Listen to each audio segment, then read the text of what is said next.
The tragic deaths and end of the Sylvers. Members, you'll cry watching this. They had the looks, the talent, and the chart-topping hits, but behind the smiles and sparkling jumpsuits, the Sylvers were living a nightmare no one saw coming. Addictions, betrayals, forgotten deaths. This wasn't just the fall of a music group, it was the slow destruction of an entire family. You thought you knew their story. Think again. What really happened to the siblings who once made America dance?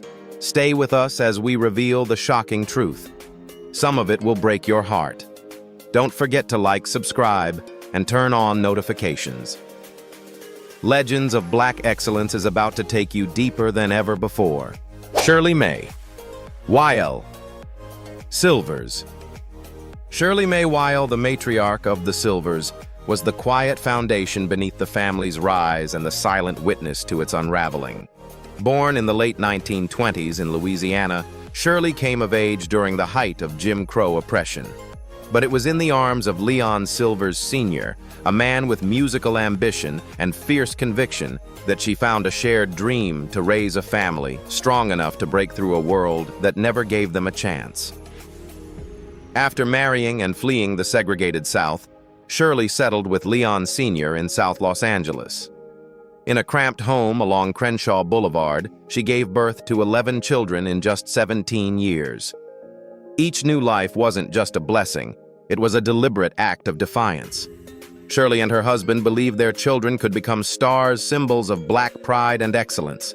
And so she devoted herself to nurturing not only their talents, but their survival in an unforgiving city. While Leon Sr. enforced a militant approach to discipline and performance, Shirley was the one who bandaged bruises, calmed nerves, and cooked late-night meals after rehearsals that stretched past midnight. She rarely raised her voice, but her presence anchored the family. In the early years of the Little Angels and eventually the Sylvers, Shirley traveled with the group, kept order backstage, and soothed stage fright with a single glance. Yet as the children began to break under fame's weight, falling into addiction, scandal, and silence, Shirley withdrew. The kitchen became her refuge. The woman who once believed music would lift her children from poverty lived long enough to see many of them destroyed by it. She never gave interviews, never issued blame. She simply faded into the background, heartbroken and worn. Shirley Mae Weil passed away in 2014 at age 82, leaving behind no memoir, no headlines, just the echo of lullabies that once steadied a rising dynasty. Leon Sylvers III. Leon Frank Sylvers III was the eldest son and creative backbone of the Sylvers. Born on March 7, 1953 in Memphis, Tennessee, he quickly emerged as more than just the firstborn. He became the architect of the family's sound. While his father, Leon Sr., enforced the discipline, it was Leon III who shaped the music, laying the foundation for the group's meteoric rise and crafting the sonic identity that would define them. By his early teens, Leon III was writing, arranging, and producing alongside performing. As the Sylvers evolved from the youthful Little Angels to a polished chart-topping act, Leon's fingerprints were everywhere. He played bass, arranged vocals, and co-wrote many of their biggest hits, including the 1976 #1 single Boogie Fever and fan favorite Hotline. At their peak, the group was generating $2 to $3 million annually, and Leon III was the mastermind behind much of that success. But unlike many of his siblings, Leon saw what was coming. He discovered the exploitative contracts early, recognized the financial manipulation, and knew the label was pocketing the lion's share. Disillusioned, he made a calculated exit. While the rest of the family began to fracture under addiction, poverty, and disappointment, Leon carved out his own lane behind the scenes. In the late 1970s and throughout the 1980s, he quietly transformed into one of R&B's most respected producers. Joining Solar Records, he became the secret weapon behind groups like Shalimar Dynasty and The Whispers, producing hits that reshaped post-disco R&B. His signature blend of tight grooves, layered harmonies, and soulful bass lines influenced a generation of Black music. Leon Sylvers III never courted fame, he engineered it. He survived the family curse not by running from the industry, but by mastering it. While others faded into tragic obscurity, Leon built a legacy that still echoes through contemporary R&B. He didn't just outlast the storm, he rewrote the rules in its aftermath. Foster Sylvers. Foster Sylvers was once the embodiment of youthful charm and prodigious talent within the Sylvers family. Born February 25, 1962, he rose to fame as a child star, astonishing listeners at the age of 11 with his breakout solo single Misdemeanor. The song became a top 10 R&B hit in 1973, placing Foster in the national spotlight as one of the youngest artists ever to chart that high. With his angelic voice and shy smile, he was celebrated as the next big thing. But fame came with a cost. As the youngest male to experience such overwhelming pressure, Foster's adolescence was anything but ordinary. Instead of playing games with friends, he was attending rehearsals, traveling on tour buses, and navigating a world filled with exploitation.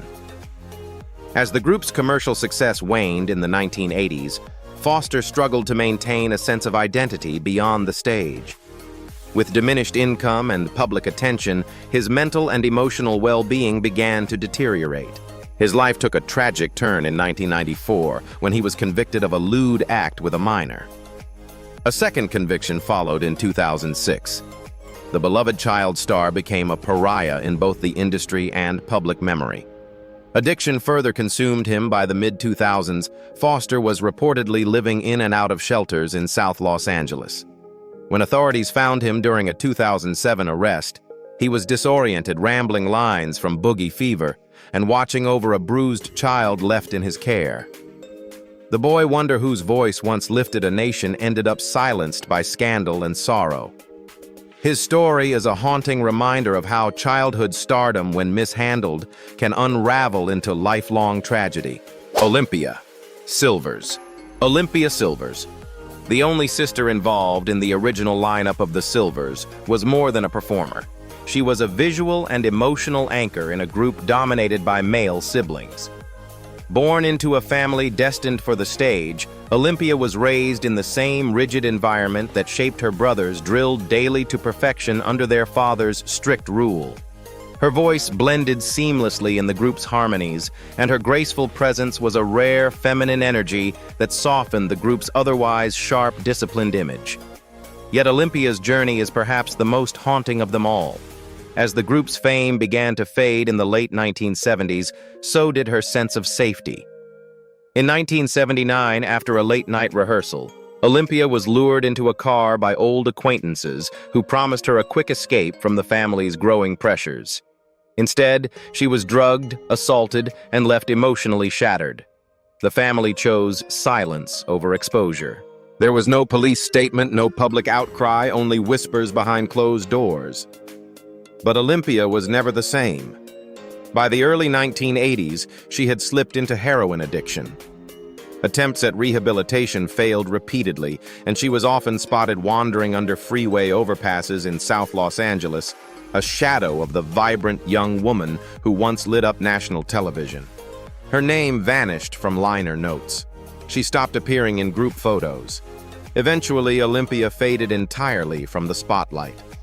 While the world remembers the Sylvers for their glitter and groove, few recall the tragic cost Olympia bore in silence. She became a symbol of what happens when trauma festers in the dark, unspoken and untreated. Her fall from promise wasn't marked by a headline, but by the slow, invisible collapse of a life that once shimmered with potential. Edmund Sylvers. Edmund Sylvers was the radiant star of the Sylvers, the magnetic frontman whose voice carried the group to their biggest successes.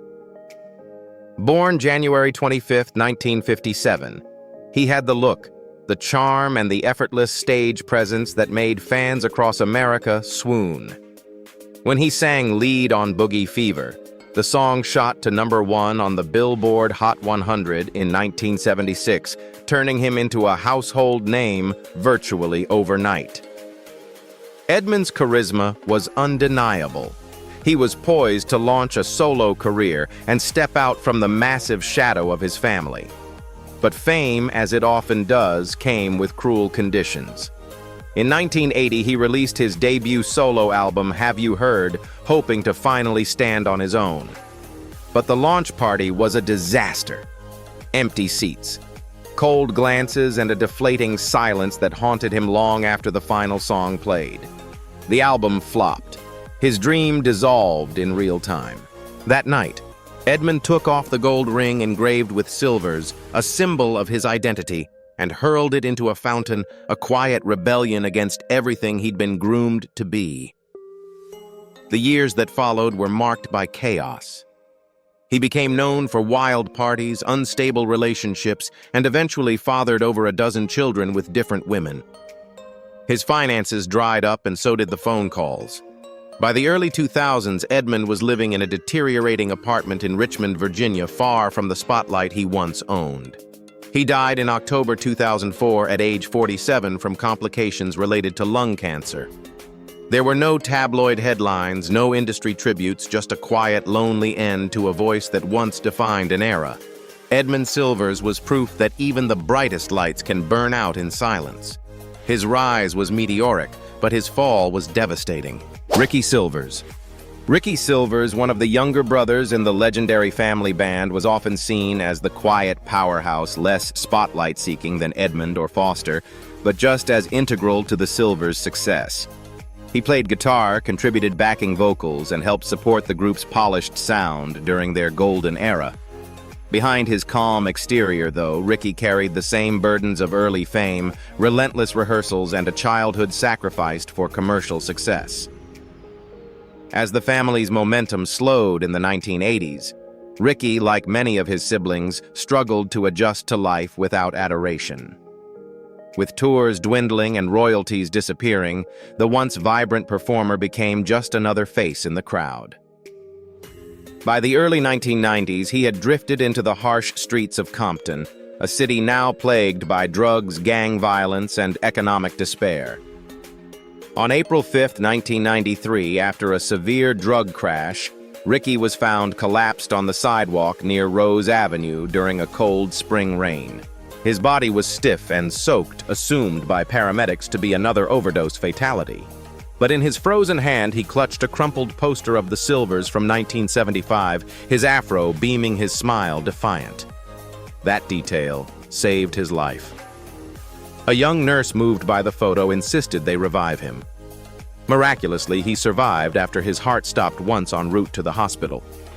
After that near-death experience, Ricky never returned to the stage. He moved into a quiet rehab facility for ex-inmates working odd maintenance jobs to earn meals and shelter. But every night before lights out, he placed that same poster by his bedside, whispering, "We used to be the light." Ricky Sylvers' story is not one of fame lost, but of quiet survival. In a family swallowed by the price of success, he became the soul who kept remembering, even when the world forgot. Charmaine Sylvers. Charmaine Sylvers, one of the eldest daughters in the famed musical family, may not have stood center stage as often as her brothers, but her role was no less significant. She was a founding member of the original family ensemble known as the Little Angels, the precursor to the Sylvers. In those early years, Charmaine was essential in shaping the group's sound, bringing a smooth vocal balance to their harmonies and a grounded presence amid the rising chaos of fame.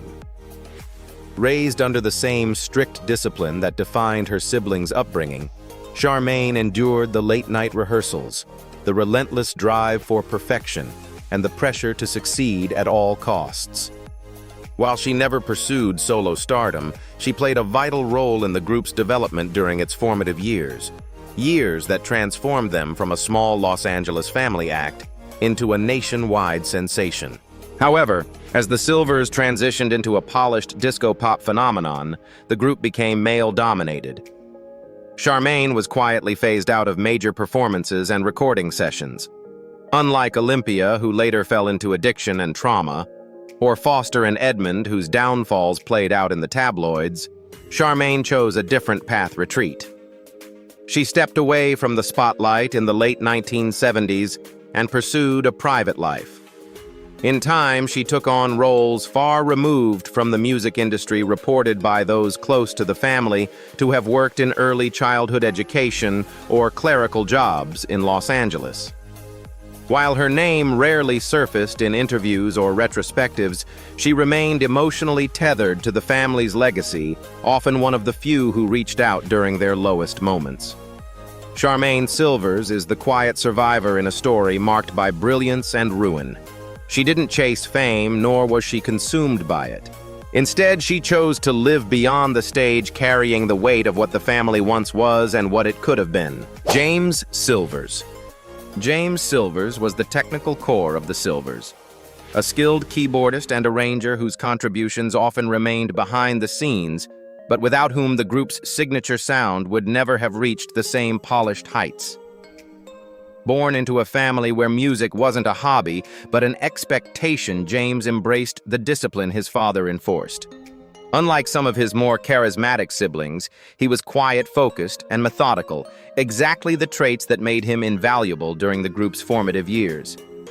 While Edmund and Foster took center stage, it was James who worked in the background, crafting the musical structure of many tracks.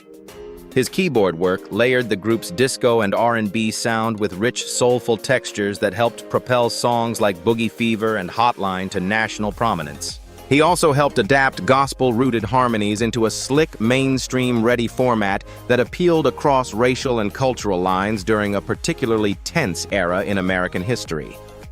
But as the group's fortunes declined in the late 1970s, James, like most of his siblings, found himself at a crossroads. Disillusioned by poor management and unfair contracts, he opted not to pursue a solo career or remain in the music business. Instead, he quietly faded from the industry, seeking peace outside the pressures of celebrity life. Reports indicate James lived a modest life in Los Angeles, in his later years rumored to have taken up community or technical work far from the limelight. He rarely gave interviews or appeared at public events, choosing instead to live in the shadow of a legacy that for him may have brought as much exhaustion as pride. James Sylvers is a reminder that not all key players seek the spotlight. His fingerprints are on every note of the group's success, even if his name isn't on every headline. Pat Sylvers. Pat Sylvers, often referred to by his nickname Padangelo, was one of the lesser-known members of the Sylvers, but his presence within the family's complex narrative was quietly essential. While not always at the forefront of the group's major performances or chart-topping hits, Pat contributed during the mid-1970s, particularly during the group's transitional years between their early soul sound and their fully formed disco-pop identity. Growing up in the Sylvers household meant that Pat, like his siblings, was expected to sing, rehearse, and uphold the family brand from an early age. There was no room for childhood in the traditional sense. No sleepovers, no sports, no weekends. Just rehearsals, studio sessions, and grueling discipline under the watchful eye of Leon Sr. Though Pat may not have become a breakout star, he absorbed the same pressures, endured the same sleepless nights, and shared the same burdens of an unforgiving industry. Unlike some of his brothers who pursued fame more aggressively or fell victim to its darker temptations, Pat took a quieter path. By the early 1980s, as the group splintered and their cultural relevance waned, Pat stepped back completely. He didn't chase the solo spotlight, nor did he stay attached to the fading family brand. Little is publicly documented about Pat's later life by design. He intentionally avoided the media, rarely gave interviews, and is believed to have worked regular jobs in Los Angeles to support himself. He lived outside the fame machine that had once consumed his family, preferring stability to headlines. Pat Sylvers represents the overlooked narrative in entertainment families, the ones who step away before the fame eats them alive. While the world remembers the voices on the radio, Pat's story is etched in the quiet choice to survive by walking away. The story of the Sylvers is a haunting reflection of what happens when fame is won too young and controlled by the wrong hands. From platinum hits to silent funerals, their journey exposes the deep scars beneath the glitter of showbiz. Were they victims of exploitation, or was it a dream turned nightmare by choices made within? At Legends of Black Excellence, we honor their brilliance, but we also ask the hard questions. What do you think truly led to the family's heartbreaking downfall? Leave a comment, subscribe, and join the debate as we uncover more untold Black legacies.